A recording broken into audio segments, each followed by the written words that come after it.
যেমন কৃষিভিত্তিক অর্থনীতি, কৃষি আমাদের প্রয়োজন, কৃষি উৎপাদন বৃদ্ধি করতে হবে। 96 সালে সরকার এসেই আমি তার উপর গবেষণার উপরে গুরুত্ব দেই, আলাদা বাজেট রাখি এবং সেইভাবে প্রণোদনা দিই এবং সেই গবেষণার মাধ্যমে সেই সময় প্রথম দেশকে খাদ্যের স্বয়ংসম্পূর্ণ করি। 40 লক্ষ মেট্রিক টন খাদ্য ঘাটতি পূরণ করে খাদ্যের স্বয়ংসম্পূর্ণতা অর্জন করেছিলাম।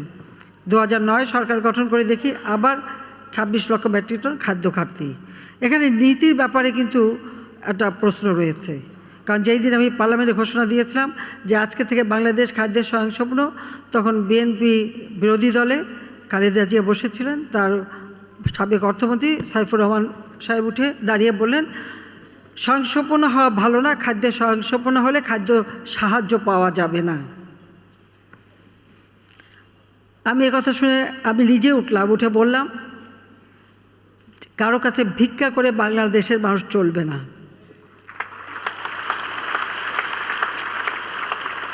জাতির পিতা বঙ্গবন্ধু শেখ মুজিব বলেছেন, ভিক্ষুক জাতির কোনো ইজ্জত থাকে না, আমরা সম্মান নিয়ে চলতে চাই। আর তিনি তো যুদ্ধবিধ্বস্ত দেশ যখন গড়ে তোলেন তখন তো বলেইছিলেন যে আমার মাটি আছে, মানুষ আছে, এই সোনার মাটি আর সোনার মানুষ দিয়েই তো আমার যুদ্ধবিধ্বস্ত দেশ আমি গড়ে তুলব।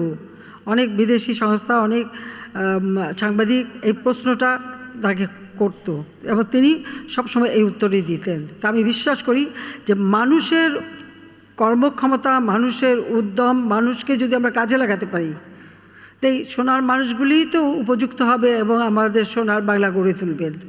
এবং আজকে আমরা কিন্তু অনেক দূর এগিয়ে গেছি, অন্তত এই 15 বছরে বাংলাদেশ অনেক এগিয়ে গেছে।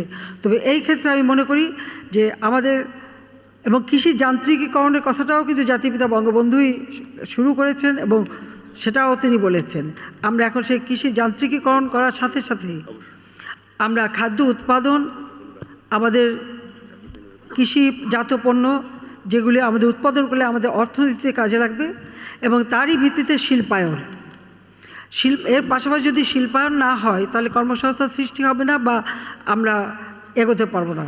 আমরা সেই শিল্পায়নের দিকেই নজর দিয়েছি। আজকে আমাদের ক্ষুদ্র উদ্যোক্তা যারা, আমি যখন কৃষি যান্ত্রিকীকরণের কথা বলছি তখন কিন্তু অনেক ক্ষুদ্র যন্ত্রাংশ প্রয়োজন হবে।